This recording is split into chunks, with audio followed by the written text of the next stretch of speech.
Grow what? We want to teach budget. We don't want to see it as restricting yourself and stopping spending. We just want to see budgeting as giving every naira a purpose, giving every naira a purpose while still allowing yourself to live. You are not restricting your life on any particular thing. You're just giving your money a purpose. This is the money that comes into my hand. This is the job I'm giving to you. If you do not give your money a job, it's going to send you on an errand. It's going to give you a job. So as Grow What, we see budgeting as giving our money a purpose. This is what we want this money to achieve while we still allow ourselves to live our life. It's not rigid, it's flexible, and that is what we teach in this community. What budget is not. Okay, a budget is not about spending less, it is about spending intentionally. It's about spending intentionally. That's what we basically want to teach here. We are sending our money on errand. This is what you do. Okay, we know that this month you are going to receive 300,000. Each of every naira inside this 300,000, this is what you are going to do. So we plan it out before it comes. It's not that it is restricted. We are not going to enjoy. We are just sending it. This is what you do for us because we've earned this money. We want to be the master. We don't want this money to still control us, even after working for it. Once we've earned it, we want it to work for us. We want to be the master. We want to send it on an errand. We want to send it on what to do. So that is what, at Grow What, we see budgeting to be. So what is a budget then? What then is a budget? Okay, so what I have here, I said, what budget is simply how much comes in, and then where should it go, and what remains for the future. That is what budget is for us. How much comes in, where should it go, and what should remain for the future. That's what um, budgeting is. It's not complicated. It's not complicated. Every one of us knows our sources of income. So before it comes, you're asking yourself how much comes in, where do I want this money to go? That's sending every naira on errands. And then how much should remain to work and grow and compound for the future. Now we have why most budgets don't work. Why most budgets don't work. This is where I think um, these are the reasons some of us hate budget. Like we feel like it is a burden. This is where we feel like budgeting is a burden, and then when you fail to achieve it the first time, you just dump it. So we have to look at why it doesn't work so that we'll be able to fix the problem and let it work. So what's the number one reason why budgeting doesn't work? The budget is unrealistic. The budget is unrealistic. Some of us, like one of us said the other day, like 50,000 comes into his hands, he uses the whole 50,000 to buy a stock and all that. You can't survive on that. You can't. You're being unfair to yourself. There are so many unforeseen expenses that are going to come. That's why you need your emergency funds. You are getting to that other part where we will be learning the practical side of it. So when the budget is unrealistic, someone earns 300,000 and decides I will only spend 50,000 this month. It is very unrealistic. It is unrealistic. So that's a reason why a budget can fail. By week two, the budget is already there, and then you feel like, no, I'm not going to do this anymore. So number two reason is people forget irregular expenses. People forget irregular expenses. There are some expenses that are irregular, but they definitely come. You can't avoid them. Expenses like school fees, birthdays, car repairs, medical expenses, annual subscriptions, December expenses, and all that. these, they don't disappear because you do not budget for them. They will remain there and you are going to spend them. So let's assume you are making your budget and then you do not include all this. When the money comes, these expenses will not just disappear because you do not budget for them. They will be here and then they are going to disrupt what you've planned, and that's how your budget will fail. So number three reason is wish based on number. The budget based on wishes, not reality. They write what they want to spend instead of what they actually spend. So if it is on wish, you wish to spend, just like we said earlier, you earn 300,000 and you wish to spend 50, it doesn't work. You have to bring in, inculcate all that pertains to you, your peculiarities, because what my own peculiarity or reality may not be another person's reality. You have to bring in all those realities into your budget so that it works out. Number four reason is no tracking. No tracking. So a budget without tracking is just a plan. A budget without tracking, you've made a budget. That's why in school, for those of us that did finances, you have budgets and then you have the actual. How do you know you're tracking what you've budgeted? At the end of it, you know how much you followed it, how much favorable your budget was, or how much unfavorable it was. So you should be able to track the budget. You've written it down. You should be able to track it and follow it. And then the fifth reason why budgets fail is too complicated. You make it too complicated. If it takes an hour every day to maintain your budget, you probably won't maintain it.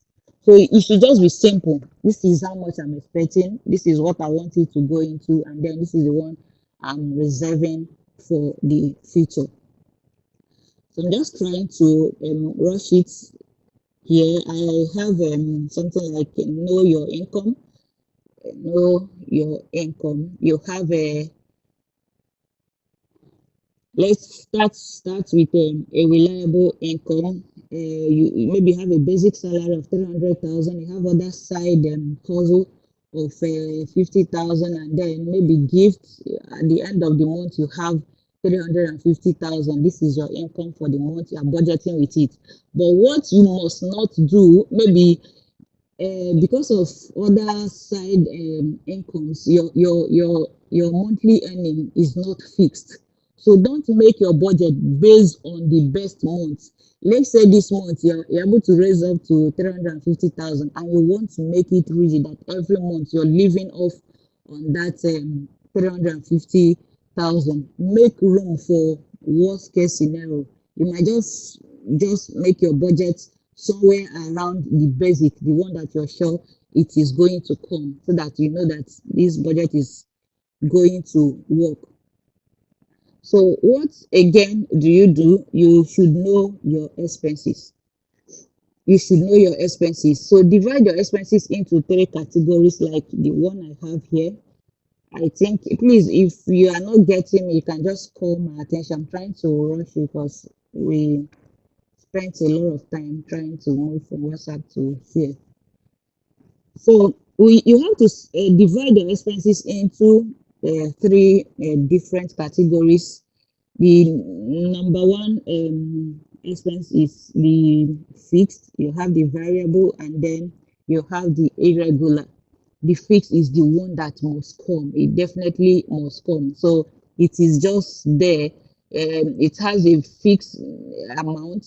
The price is fixed. Like you already know by tomorrow or next tomorrow, even next year, you know how much this particular expenses is going to be. So you put it under fixed expenses. Example, we have the you have rent, you have school fees, you have your internet subscriptions, you have your insurance for those that pay insurance. You have your loan repayments. For those that collect, these days it's easy to collect loans. So you already know how much you're paying per month. So those ones falls under your fixed expenses. You know what they are.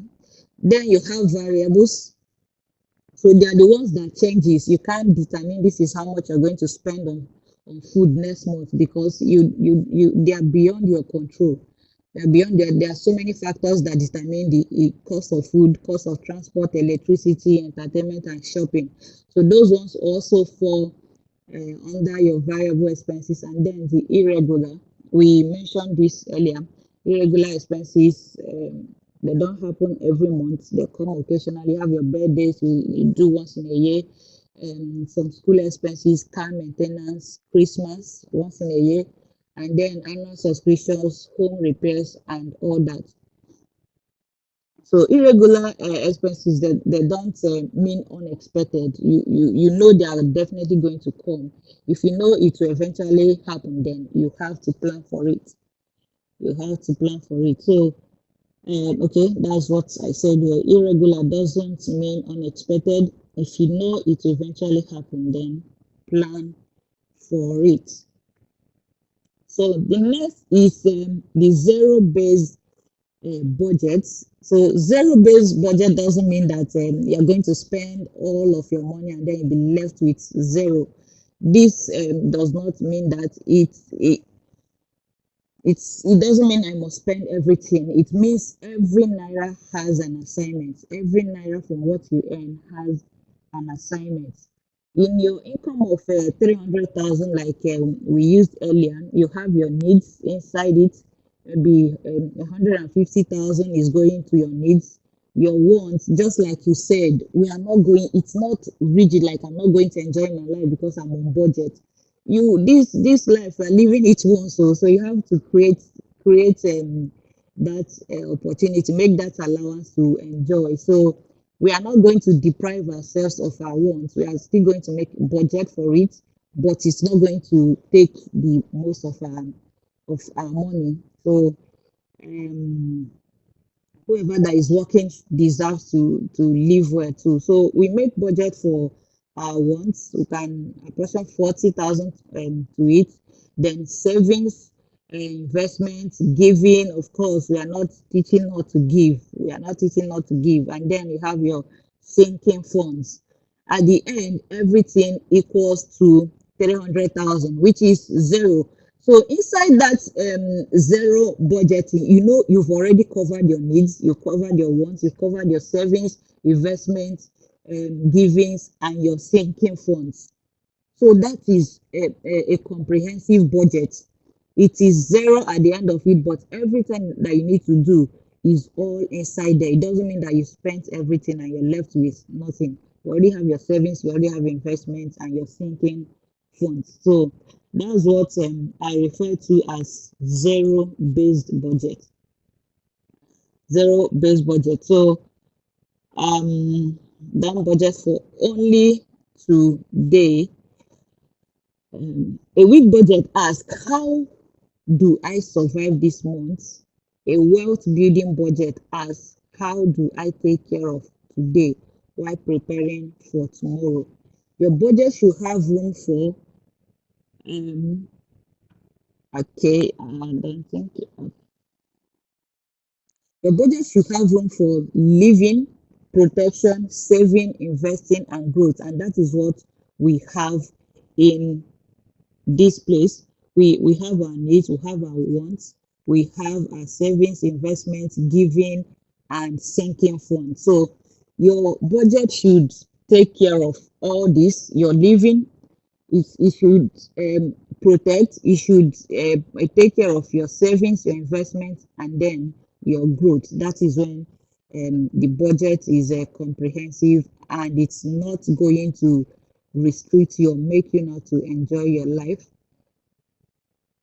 So we move to the next thing, pay yourself first. We can't talk about this enough because most people, salary earners or workers, what we think is once our money comes, we want to spend because we already have needs and wants that we want to spend the money on. If there is anything remaining, so we save it. But then it hardly remains because our wants are insatiable, is insatiable. So because of that, what do? You discipline yourself. Once the income comes, pay yourself first. What is that payment you're giving yourself? It is that savings, it is that investment.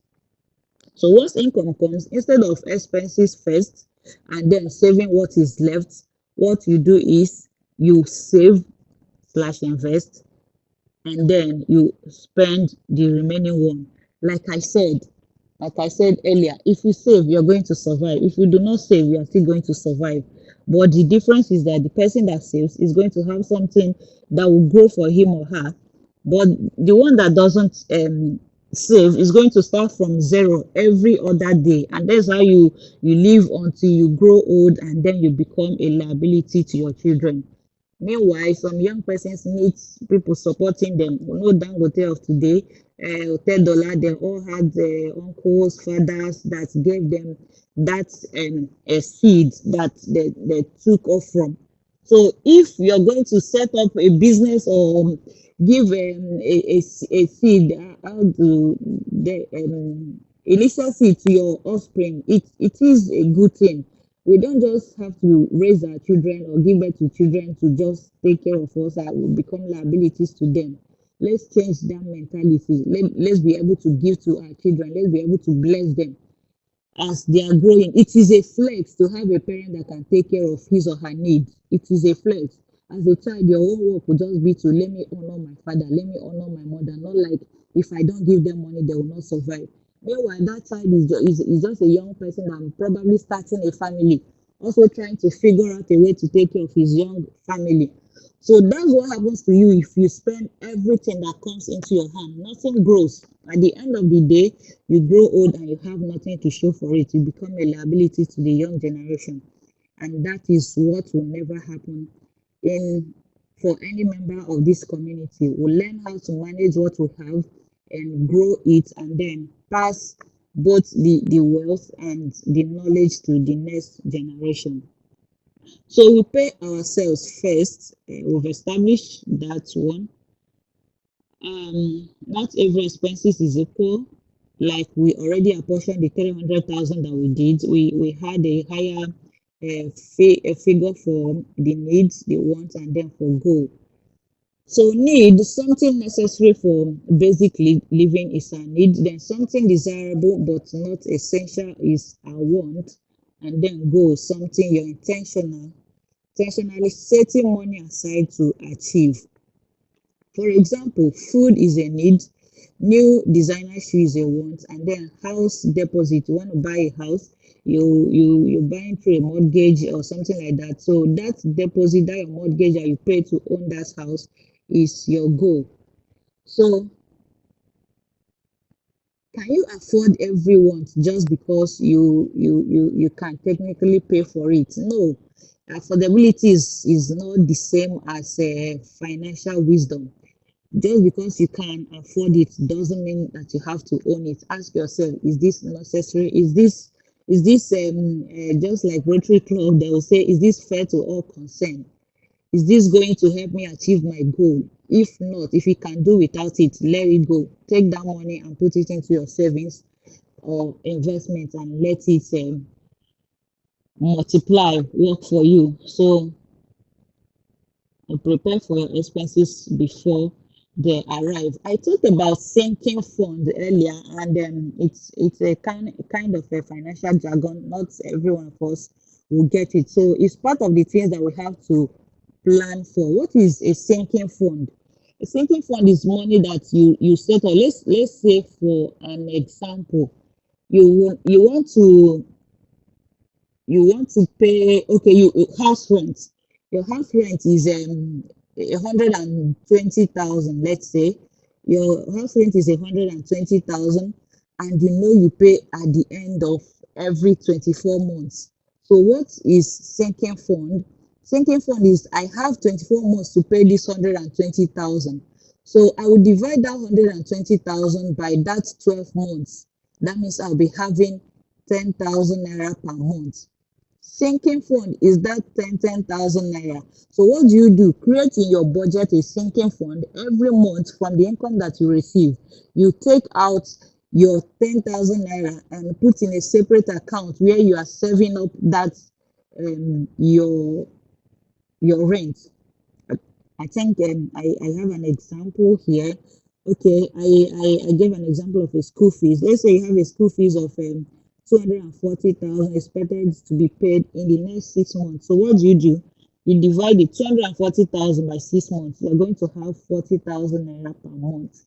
So from your income, you're setting out 40,000 naira per month in a separate account. That 40,000 naira you're keeping is called a sinking fund.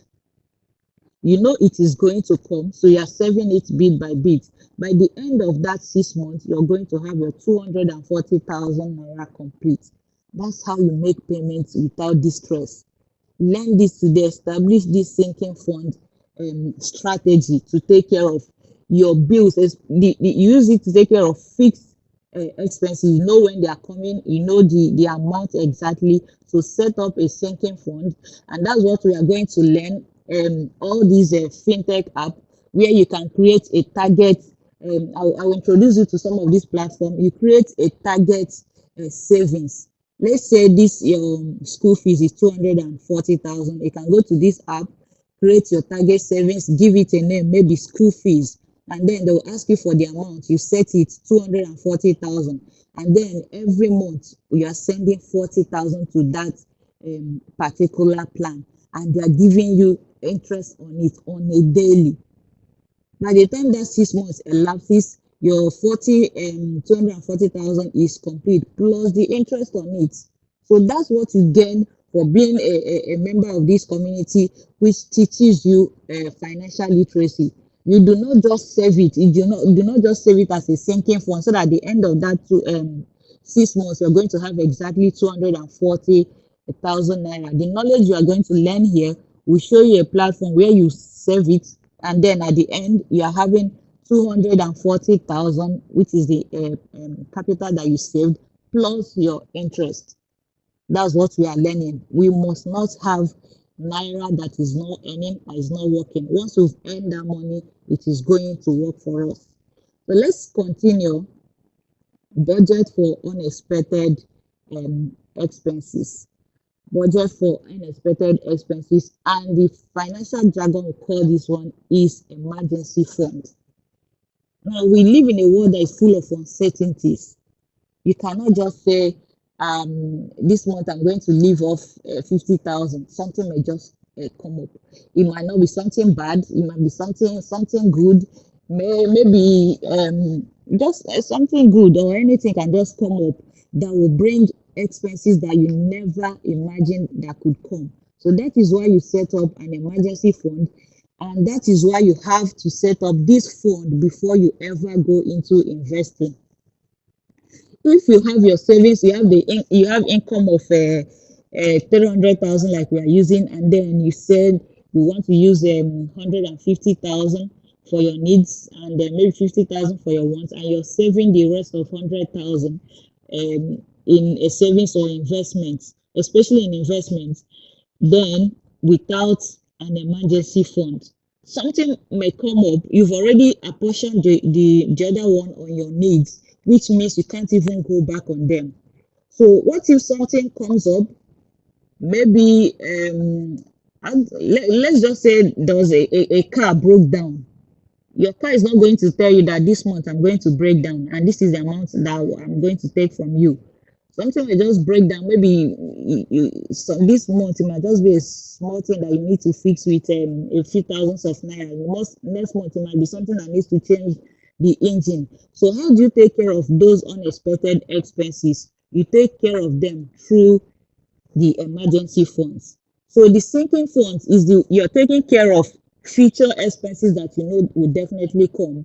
You're saving them in bits. Then emergency, you're taking care of the ones you do not know unforeseen circumstances are going to throw at you. So you're making the allowances for them, which you also save in those platforms that will also be giving you your interest while they are there. You might save it, and that month nothing unexpected will come. So you just spend your money on the things you've budgeted them for. That will be a plus to you. Next month you also add to it. It also keeps growing. The good thing is that you're keeping it where it is also generating you your interest. At a time, you may have to pull out some funds there. If nothing unexpected takes it, you may have to pull out some funds there and invest, but you're not going to take all of it.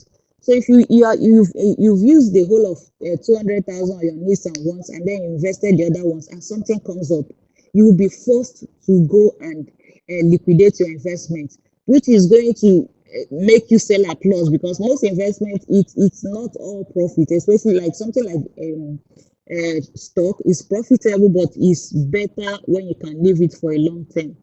That long term will have enough time to cover your cost of investment and then give you profit. But if you do not have your emergency fund, you're going to be forced to sell at loss, and then you'll be discouraged. Some people will start saying it's a scam. It is not a scam. You're the one that didn't make proper plan. If you planned enough for it, you will have no reason to go to that investment until time has done its work to give you profit. So that is it for emergency fund. Like I said, a sinking fund handles non-future expenses. An emergency fund handles unexpected financial shocks. Example, you have your car breaking down, like I said, or sudden loss of income. Let's say some people can just get sacked. Some people have gone to work sometime and you haven't done anything, maybe because the company is facing some financial crisis. They will decide to lay off some staff. You haven't done anything, and then you're sacked. It happens. Your emergency fund should be able to take care of you until you get back on your feet. So you have unexpected essential expenses and the rest of them. So these are the things we take into consideration in our expenses, in our budget, so that it doesn't have to be so unrealistic and fail. Now, this could be how you set up your. I just have a little sample of a budget here, where you have categories like we've listed. First of all, I have my housing, food, transport, utilities, savings, investment, sinking funds, personal wants, emergency funds, and others. So these are the things to you have to take care of in your budget. If you have this in your budget, there is almost no way you're going to fail on that budget, because everything is well taken care of. Everything, your needs are there, your wants are there, your savings and investments are there, your emergency funds in case any unexpected expenses comes up, and then your sinking fund for a future expenses that you already know. So that I was telling some of my brothers the other day, you can actually come, because most people every Christmas we act, not even them. Most people we act like Christmas just came, like he didn't give us a whole 12 months notice. So for a financial student, a financial literate student, you can from January, okay, this Christmas you must not take me unawares. I can set up. I want to spend 500,000 this coming Christmas. I go to my investment app, create a target investment and target savings. I can name it Christmas. I can give the figure 500,000, and then any day that my brother barrister will always call it free money. If any free money comes into your pocket, you can just send it there. Trust me, before you know it, you're going to raise that 500,000, and Christmas is going to be all stew for you. I'm going to paint the town red, and you won't struggle, because it's something you've made provisions for. You've set up, you can as well just set up a sinking fund, divide that 500,000 by 12 months, and know how much it's going to be. Every month, just take it out and put it in your targeted savings, and then also an interest. At the end of the period, the Christmas, you're not just going to have a 500,000, you're going to have 500,000 plus, and then you enjoy your Christmas without stress. So this is a typical budget for us here at Growers. We take care of everything and be as flexible as possible, so that we can enjoy the money we are making, and also abide in all good works, like the Bible said we can also give. So there is no perfect budget, like I said here. Your budget should just reflect your income, your responsibilities, your goals, your location, your family situation, your financial obligation, and your priorities. Take note of that. Your income, your responsibilities, your goals, your location, your financial situation, your financial obligations, your priorities. Don't copy someone's percentage blindly. Like some people will say 50, 30, 20. I do not want to be that religious with budgeting.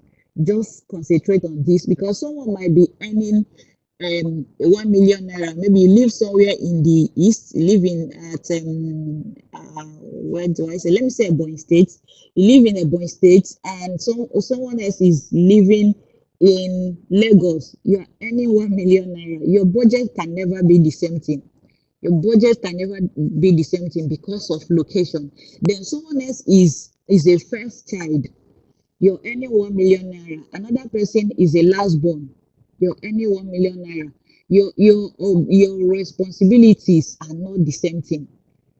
In an African home, we all know how much of a responsibility most first children shoulder. So you have to take care of all those. Siblings are going to call, parents are going to call, and all that. You make provisions for them. Why that some of last one, especially in some stable homes, they have no family pressure. They can afford to even save 800,000 from the 1 million.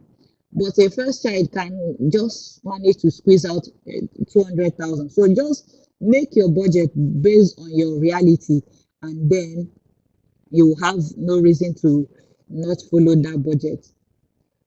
So let it not be based on another person's percentage, but on your own reality. So I think I'm basically coming to the end of the class. These are the questions you ask yourself when building your budget. You ask, do I need this? Can I afford this? Was it planned? Will buying it interfere with one of my goals? So if you ask this and your answer is in the positive or so, I think you go ahead and get it. If not, leave it, take it to your savings or to your investments. So for larger purchases, give yourself even more time. You're planning to buy something that is going to take a whole lot of money from you. Just give it time, plan towards it. The goal, like I said, is not to eliminate enjoyment. It is to eliminate mindless spending so that we'll be able to build wealth. So, what do I okay? Your budget is a living document. Like I said, we are going to be very flexible. We are not just. It's not a law. It's not a rule. It's not a government law where it has to be faced. This is a personal thing that is based on our peculiarities and our responsibilities. So we are going to make it as flexible as possible while we are disciplined enough to stick to it. So if you overspend in one category, let's assume you had your needs and you have 150,000 at the end, the needs exceeded. You can just cut down on your wants just to make up for it. So if you overspend in one category, don't throw away the entire budget. You can just cut down on another place to make up for it, or let it just be for the month. And the federal government, they do have a deficit in budgeting, and they do have surplus. So if there is for any reason you overspend in any category, if you can cut from another category to make up for it, go ahead. If not, just let it be, but do not abandon your budgeting. So what you do is adjust it, review it, reallocate, and then continue. A failed So a failed budget isn't one where you overspent once, like I said earlier. Failed budget is the one you abandoned completely. So this is basically what I have for tonight. Okay, we have for our community what our budget formula is going to look like. This is what our budget formula is going to look like. We have our income or our plan. Of course, inside our plan is where we will decide how much we save. Like we said earlier, we don't save what is left. We save and then spend what is left. So when your income comes, you before it even comes, you plan, and inside that plan, you plan on what to save, invest, spend, review, adjust, and repeat. Before you know it, it becomes part of you. Once you're even Bible say the person that is able to control himself is stronger than a man that conquers a city. So once you're disciplined enough with finances, no matter what you earn, you're going to build from there and build a lasting wealth. So at the end of every month, just sit down for some minutes and ask yourself what worked, how much came in this month, how much went out. Of course, your budget should help you answer those questions. Where did I overspend? What worked? What didn't? What needs to be changed next month? Did I move closer to my financial goal? So that's the personal question that you ask yourself. You call yourself to a meeting and ask yourself that. So we've come to the end of today's class. Your money doesn't need more instruction, it needs direction. Just send it where to go to. Send it, give it a work, give it a job before it gives you. Give it a job. Money sends people on errands. So that's why if you have too much money, you be wondering. So these people that this month they say they've bought car, another month you'll be like, what are they doing with it? If you do not have plan where your money is going to, it will be sending you on errand. It might just tap you, wake up, go and buy the latest iPhone. So this is why you have to plan for it before it ever comes. You set up the direction. This money, this is where you must go to. So this um, class, your assignment will be to write down your total income, your fixed expenses, variable expenses, your irregular expenses, your savings, your investments, sinking funds, and your wants. That's the money used for personal fun. Like you said, you are still going to enjoy life. And then answer is my current spending helping me build the future I say I want?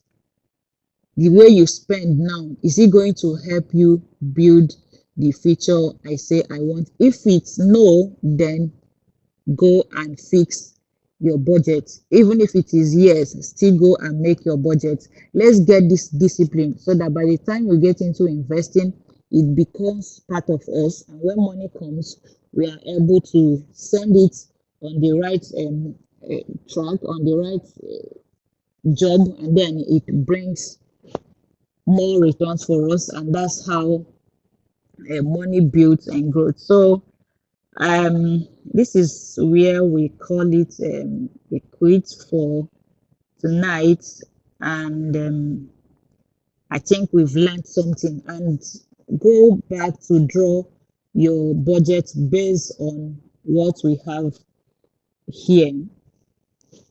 I think that should be it. Please, if you have a question, um, just raise your hands and ask me. If you do not have any question, you can make contribution. And I have to stop sharing at this point.